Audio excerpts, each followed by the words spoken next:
Hello, welcome to Washington Talk. I'm Soo Kim. South Korea's presidential election is just a few days away on March 9th. The incoming president, whoever it turns out to be, will play a critical role steering South Korea's course for the next 5 years, especially in the country's relationship with its ally, the United States, as well as with its neighboring North Korea. As we count down to the presidential election, North Korea has recently fired another ballistic missile into the sea. Today we'll discuss these and more. Joining me is Bruce Klingner, Senior Research Fellow for Northeast Asia at the Heritage Foundation's Asia Studies Center. Mr. Klingner served as CIA's Deputy Division Chief for Korea. Soo Kim is also with me today. She is Policy Analyst at RAND Corporation. Ms. Kim also served at the Central Intelligence Agency as an analyst. Welcome to the show. Good to have you both today. Oh, thanks for having us. The South Korean presidential election is just around the corner. It is watched closely here in Washington too, I assume. Mr. Klingner, what is the significance of this upcoming election in South Korea? It's very important because it'll determine the foreign and security policies of a critically important ally to the United States. So while the election itself will likely turn on domestic issues or economic issues, the main focus here in Washington is on which path the new South Korean president takes on security policies and foreign policies, particularly to North Korea, China, and Japan. Ms. Kim, why is this election important for the U.S. policymakers? Looking back, upon the past 5 years, Washington might be looking for an opportunity to basically regain some of the momentum and the progress it had lost between the Moon and the Trump administration. So again, it's a way for the two countries to reset and recalibrate their relationship. I think also at the most basic level, it's also about potential chemistry between the leaders. So even if, let's say, there were some minor shifts or divergences in the policy positions, there could be an opportunity for the two countries to mend fences and to build upon their relationship if the two leaders were to be able to get along on a person-to-person level as well. Mm-hmm. And of course, the new president's North Korean policy is directly linked to the security and stability in the Korean Peninsula. North Korea had been shunning incumbent President Moon Jae-in's continuous attempt to engage. Now, the two major presidential candidates, Lee Jae-myung and Yoon Suk-yeol, they have very different approaches toward North Korea. Ms. Kim, how would you compare their policies? So I think that either the Lee or the Yoon administration, we're both looking at what we would call, I think, a conventional approach in that if we were to have a Lee administration, it's conventional in the sense that we'll basically see a Moon Jae-in policy on North Korea redux. So that means more engagement vis-a-vis North Korea. Lee also said that he would be willing to consider resuming the Mount Kumgang tours, which of course is going to question whether or not this would be complying with UN regulations. He also mentioned, just like Moon Jae-in, that he wants South Korea to be the driver in the policy towards North Korea. So we're not really expecting much of a different turn from what we've seen from Moon Jae-in. On the flip side, with the Yoon administration, we're going to see conventional in the sense that it will be basically what the South Korean conservative position has been vis-a-vis North Korea, vis-a-vis China, and vis-a-vis the United States. So I think in this sense, it might be easier for the Biden administration to try to build relations with the Yoon administration, simply because there won't be much of a difference or a dramatic change from what we were expecting from the South Koreans as an ally. Well, I agree with all those points. It would be either a continuation of Moon Jae-in policy or a return to sort of traditional conservative policy.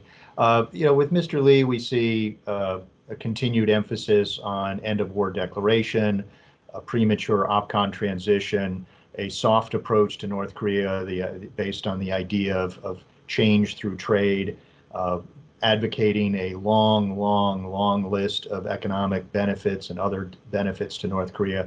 All the economic benefits would violate UN resolutions or US law, as well as a more accommodating approach to China, and I think a continuation of tensions with Japan.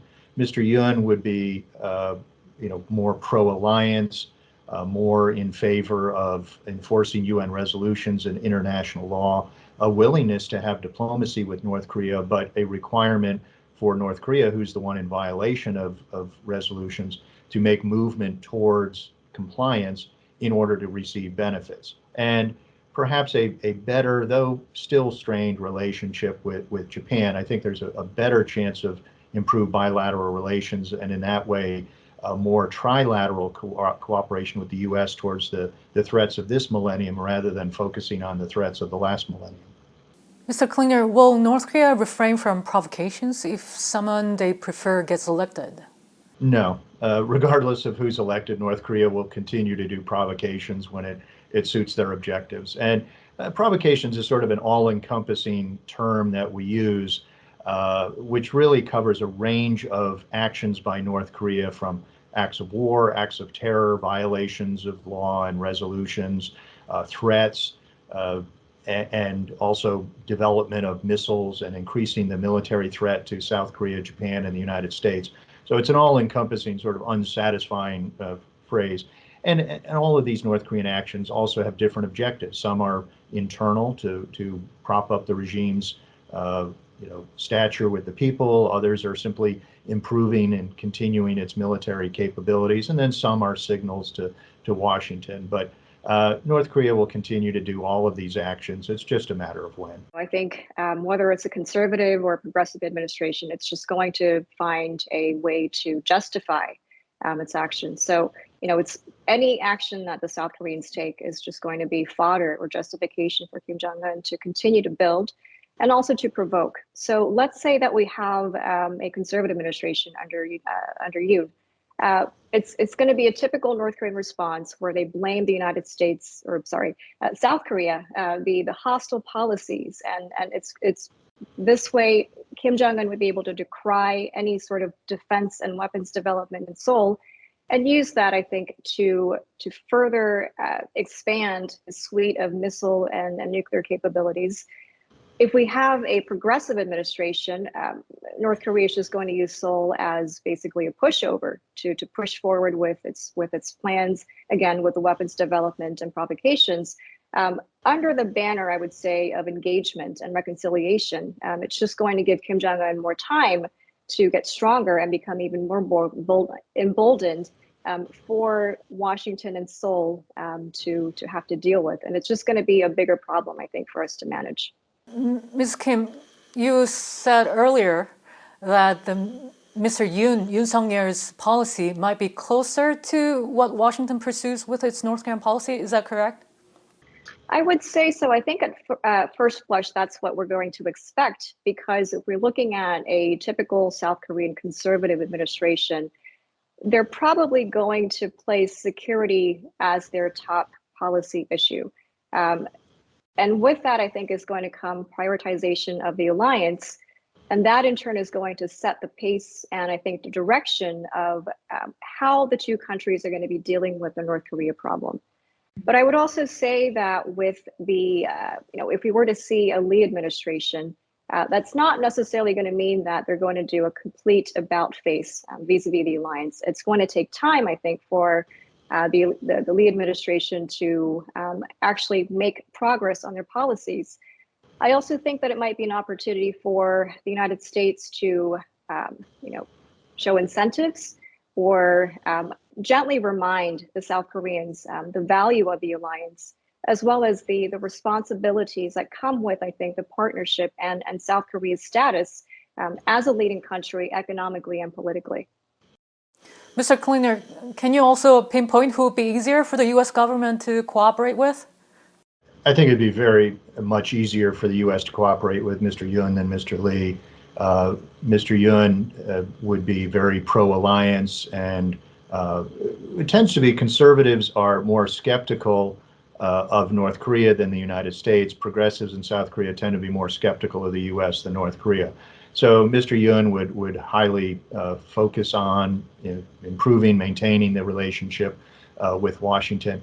And I think the Biden administration's very quick resolution of the special measures agreement negotiations last year, where we abandoned Trump's attempts to make money off of the stationing of our sons and daughters in uniform overseas and instead accept an incremental increase. That was the right step to do by the Biden administration. That removed a major irritant between Washington and Seoul. So relations are good. It's just that there are more differences between a Biden administration and a progressive government in Seoul than with a conservative government. Mr. Klingner, it's been more than a year since U.S. President Joe Biden came into office. President Biden had talks with South Korean President Moon quite a few times, and the Moon administration had pushed to ease sanctions on North Korea, but the Biden administration maintains the stance that no sanctions should be relieved unless there's a tangible progress toward denuclearization. And about the end of war declaration, it was also strongly pushed by President Moon, but the Biden administration didn't seem to be too enthusiastic. Mr. Klingner, did they expose some difference of opinions here? Very much so. It was not only a case of the Moon administration advocating for an end of war declaration, but repeatedly claiming that the U.S. was fully on board, that it embraced this idea, and that we were on the cusp of releasing agreed upon text. And that was not the case. Behind the scenes, U.S. diplomats and senior officials were saying that this is not the case, but we're trying not to expose differences with our critically important ally. But when President Moon and other senior officials kept repeatedly saying that we were on the cusp of releasing the text, that's when National Security Advisor Jake Sullivan and others felt they sort of had to go out there and as politely as they could sort of say there are differences here, but we don't want to highlight them. So sort of saying like, well, we're on the same page, but the paragraphs are in a different order. But that message was not taken up by Seoul, and they continue to claim that we're about to do this end of war declaration, and the U.S. doesn't want to do that. They see it as a bad idea. It's meaningless, as South Korean officials have pointed out, but it's done in the hopes that it'll bring North Korea back to the table. Ms. Kim, did you also sense that the two sides were not seeing eye to eye? I think that was quite apparent. I also think that on sanctions and the end of war declaration, it's basically like a litmus test to assess where the two countries are with respect to North Korea. And it also shows, I think, how solid the alliance is. And with one country going, diverging from the path that we've normally taken, it's problematic. And I think it also raised eyebrows as to where the commitment was on the part of the Moon administration. The fact that they were able to he was able to pursue inter-Korean engagement with such fervor and enthusiasm. It also came with a price, not just with respect to the alliance, but on matters that were also very important to the region, which includes how the region responds to China's aggression, democracy, human rights, and so forth. So it had compounding effects. And I'm hoping that whoever becomes the next president is aware that this has not just a Korea implication, but a regional implication as well. Ms. Kim, so was the Biden administration waiting for the new South Korean president so that they'll be clear about South Korea's long-term policy? I don't think they're going to be waiting to change their position. I think the United States position on North Korea, on regional threats, has been pretty consistent with respect to our values. But I do think that there might be some recalibration, I would say, minor adjustments that come with having to deal with the intricacies and the different personalities in a new leadership. So I think what the current administration is expecting is that perhaps this will be a breath of fresh air where the two countries will be able to finally, once again, work on common challenges and also look forward to threats that are not just confined to regional divides and functional areas. So, Mr. Klingner, this wasn't about the Biden administration waiting for the incoming South Korea's new president, was it? Right. Well, there are enduring objectives that transcend U.S. administrations and South Korean administrations. And looking at the broader picture of the region, the U.S. has long been frustrated with South Korea's unwillingness to really take a stand and advocate for upholding common values that democracies share of freedom and democracy, rule of law, human rights. Long before the Moon administration, the U.S. was simply trying to get South Korea to criticize China's actions in the South China Sea, let alone do any freedom of navigation operations or anything. And we've seen that a continuation under the Moon administration of trying to stand on the sidelines or fly under the radar of not criticizing China by name about its human rights violations, of its actions in the East and the South China Sea, and intimidation of Taiwan. And if you compare the joint statement following the Biden Japanese Prime Minister Suga visit with the Moon Biden summit, you can see where South Korea is willing to criticize Chinese actions after some urging, but not mention that they were done by China, whereas Japan was willing to do that. And we're seeing that play out also in the reaction to Russia's invasion of Ukraine, where Japan was very quickly on board with strong measures against Russia, whereas South Korea was more muted and delayed and seemingly having to be shamed into standing up for some of these international responses to Russia, and yet apparently at the same time asking for exemptions from sanctions because it would hurt South Korea's economy. So that's very disappointing for a democracy to take that kind of stand. Mr. Klingner, so overall, the cooperation between the U.S. and South Korea is most important. What are the key issues now that need to be closely really sorted out and coordinated between the two countries? Well, there's quite a range. On alliance issues, I think the alliance is in a very strong position. I think the relationship is very good. We have some differences on military issues of OPCON transition, the conditions that need to be fulfilled. We have differences on North Korea policy of end-of-war declaration, prematurely relaxing sanctions, et cetera, that I think would be less so under Mr. Yoon's administration. But also we have to improve relations between Seoul and Tokyo. We need to have not only the bilateral cooperation, but the trilateral cooperation against both the North Korean and the Chinese threats. And we also are looking for South Korea to take a bigger role on the world stage, more commensurate with what Japan has been doing in recent years of joining the Quad and more firmly standing up to Chinese transgression. So South Korea often seems to want to have the benefits of being a strong mid-level power, but not wanting to assume the responsibility. So that will be an area that I think will still be a challenge, regardless of whether it's Mr. Lee or Mr. Yoon, because South Korea sort of has typically sought to not play a strong role pushing back against authoritarian regimes. I also think that the whole idea about South Korea wanting to reap the benefits of its status while not really playing up to the field, I think it's exactly right. I think that along with its status as the 10th or the 12th largest economy in the world, it's looked to as a model for liberal democratic societies.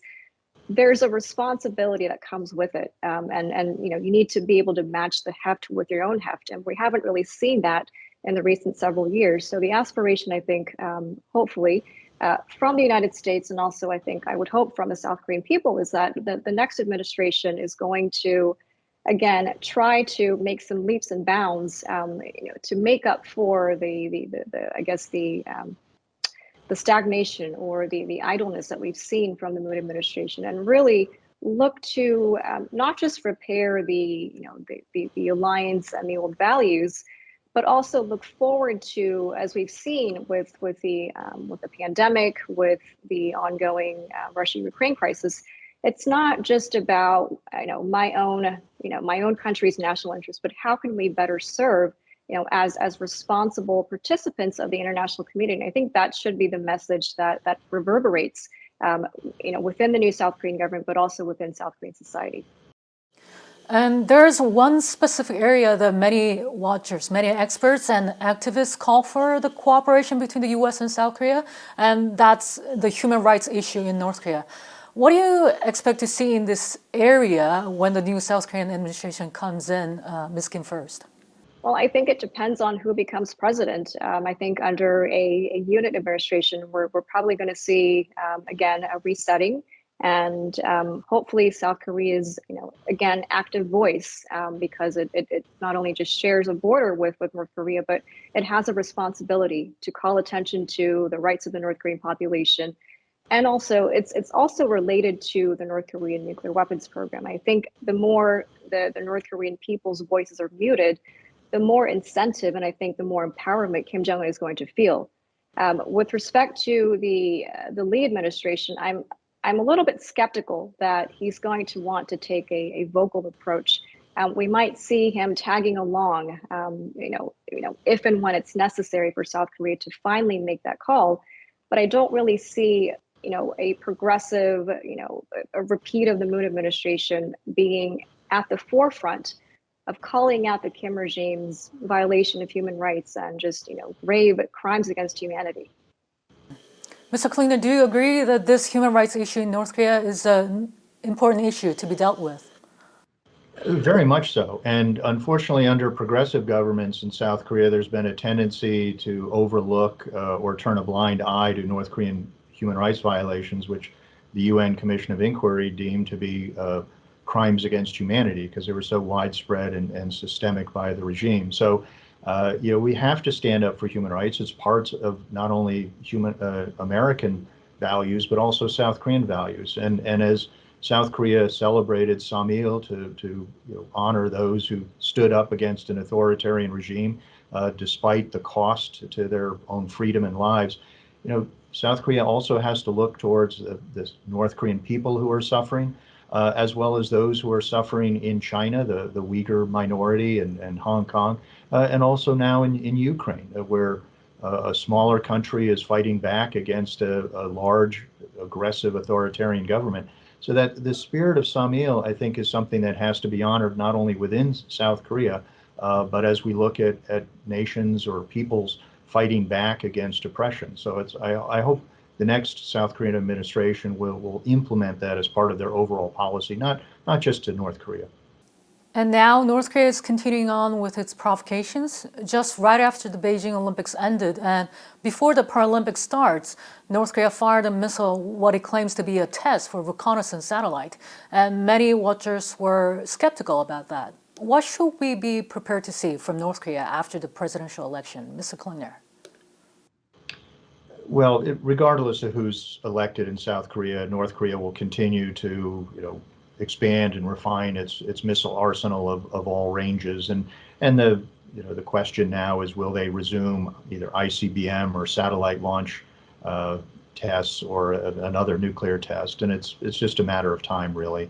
But people have often been very skeptical of North Korea's accomplishments or ability to do things. At first, it was denying they had a nuclear program or a second nuclear program with uranium, or the capabilities of its missiles, saying the missiles always fail until they didn't, or that they could have a missile that could reach the entire continental United States, which they do, and even their cyber capability, cyber attack capability. So if people are saying, well, we don't think they can really have a electro-optical reconnaissance satellite, it's like, well, just wait for it. They're probably going to do it. So this latest missile, because it sent back photos taken from the missile, likely was a precursor to a reconnaissance satellite launch, which, if they do it, that launch over Japan to a long range into the Pacific, regardless of whether they say it's civilian and not military, it's going to be highly provocative and maybe a precursor to an ICBM launch, which would be even more provocative. Ms. Kim, how will North Korea set the pace for their provocations this year? It's just going to be, the timing and the pace is going to be how Kim Jong-un determines it. I think some of these world events are going to shape the way or the timing of the provocations, but by and large, it's just going to be in the hands of Kim Jong-un. And what I am concerned about is that every provocation seems to merit a response. Of course, we should be concerned about the developments, but I also think that sometimes the responses also need to be commensurate to the threat. And we also need to respond in a way that sends Kim Jong-un the message that he should not be doing this and that there will be consequences. And I don't think we've seen or we've demonstrated enough to him that there will be consequences so grave that he will stop. My last question for today. Ms. Kim, amid all this, will North Korea come back to talks? Well, I think on the topic of talks, I think if North Korea does decide to come back, we should not be so hopeful, but I think we should actually be concerned about what potential incentives or accommodations would North Korea want the United States, South Korea, and other parties to make in exchange for some partial gestures that might be reversed by the Kim regime. I think the end result of this game is that Kim will just pocket the gains while he gets to retain his nuclear weapons and his missile program. I'd say whether North Korea does a provocation or returns to talks, I think the answer to both is yes. It's just we don't know the time frame. So if you put the time frame out long enough, yes, they likely will come back to some level of talks, just as they're likely to do a provocation. But it's what are the circumstances and what are the motivations and what are their objectives? So, some will argue that we need to offer concessions, including relaxation of enforcement of laws, in order to induce them back to talks. No, talks don't have a very good history of success. So, when people kind of put it into a false paradigm of sanctions or diplomacy, we need both. But as people say, sanctions don't work. Well, diplomacy didn't work either. But that's not to say we don't keep trying with diplomacy. But in the meantime, we need to maintain our military deterrence, as well as maintaining enforcing of laws and resolutions until the actions which triggered them or promises to stop doing those actions, have been implemented.